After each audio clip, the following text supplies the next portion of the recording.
എല്ലാവർക്കും cinema info മലയാളത്തിലെ പുതിയൊരു വീഡിയോ ഇട്ട് സ്വാഗതം. രണ്ട് വമ്പൻ OTT അപ്ഡേറ്റിനെ പറ്റി ഇപ്പോൾ കൺഫേം ആയിട്ടുള്ള അപ്ഡേറ്റ് കിട്ടിയിട്ടുണ്ട്. അതിനെപ്പറ്റി ഈ ഒരു വീഡിയോയിൽ പറയുന്നുണ്ടാവും.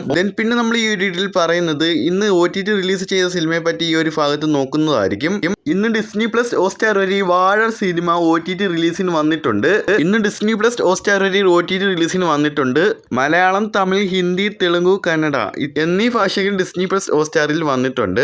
OTT അപ്ഡേറ്റിനെ കുറിച്ച് പറയുകയാണെങ്കിൽ മാർച്ച് മാസം തിയേറ്ററിൽ വന്ന അത്യാവശ്യം നല്ല അഭിപ്രായം വാങ്ങിയ ഒരു സിനിമയാണ് കർണാടക സിനിമയാണ് ലിങ്ക് എന്ന് പറയുന്ന ഈ ഒരു ചിത്രം. മ്യൂസിക്കൽ ത്രില്ലർ ഒരു സിനിമയാണ്. ഈ ഒരു സിനിമ OTT വരുന്നുണ്ട്. ആഹാ വീഡിയോ വഴി സെപ്റ്റംബർ 25 OTT റിലീസ് ചെയ്യുന്നതായിരിക്കും. കൺഫേം ആയിരിക്കാം. ഇപ്പോൾ അടുത്ത OTT അപ്ഡേറ്റിനെ കുറിച്ച് പറയുകയാണെങ്കിൽ ആസിഫ് അലി, അപർണ മുരളി തകർത്ത് അഭിനയിക്കുന്ന ഇപ്പോഴും നല്ല രീതിയിൽ വമ്പിച്ച കളക്ഷൻസ് നേടിക്കൊണ്ടിരിക്കുകയാണ് ഈ ഒരു കിഷ്കിന്റെ കാണ്ഡം. ആസിഫ് അലി നായകനായി എത്തുന്ന, അപർണ മുരളി നായികയായി എത്തുന്ന ഈ ഒരു കിഷ്കിന്റെ കാണ്ഡം ഈ ഒരു ചിത്രം OTT അവകാശങ്ങൾ വാങ്ങിയിരിക്കുന്നത് ഡിസ്നി പ്ലസ് ഹോട്ട്സ്റ്റാർ ആണ്. അങ്ങനെയെങ്കിൽ ഒക്ടോബർ ലാസ്റ്റ് വീക്കോടെ തന്നെ ഈ ഒരു കിഷ്കിന്റെ കാണ്ഡം OTT റിലീസിന് എത്തുന്നതായിരിക്കും ഡിസ്നി പ്ലസ് ഹോട്ട്സ്റ്റാർ വഴി. ഓക്കെ, കൺഫേം ആയിട്ടുള്ള അപ്ഡേറ്റ് കിട്ടാൻ വേണ്ടി നമുക്ക് വെയിറ്റ് ചെയ്യാം.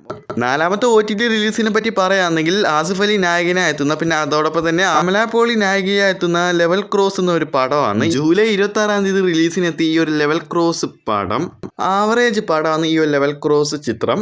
എല്ലാവരും ഈ ഒരു ലെവൽ ക്രോസിന് OTT റിലീസിന് വരാൻ വെയിറ്റിംഗ് ആണ്. അങ്ങനെ കാത്തിരിപ്പിന് അവസാനമായി OTT അവകാശങ്ങൾ വാങ്ങിയിരിക്കുന്നത് ആമസോൺ പ്രൈം വീഡിയോ ആണ്. ഈ വരുന്ന സെപ്റ്റംബർ 28 ആമസോൺ പ്രൈം വീഡിയോ വഴി OTT റിലീസ് ചെയ്യുന്നതായിരിക്കും. ഇപ്പൊ കിട്ടിയ റിപ്പോർട്ട് ഇങ്ങനെയാണ്. ഇതിനെ കുറിച്ച് കൺഫേം ആയിട്ടുള്ള അപ്ഡേറ്റ് നമുക്ക് അധികം വൈകാതെ കിട്ടുന്നതായിരിക്കും.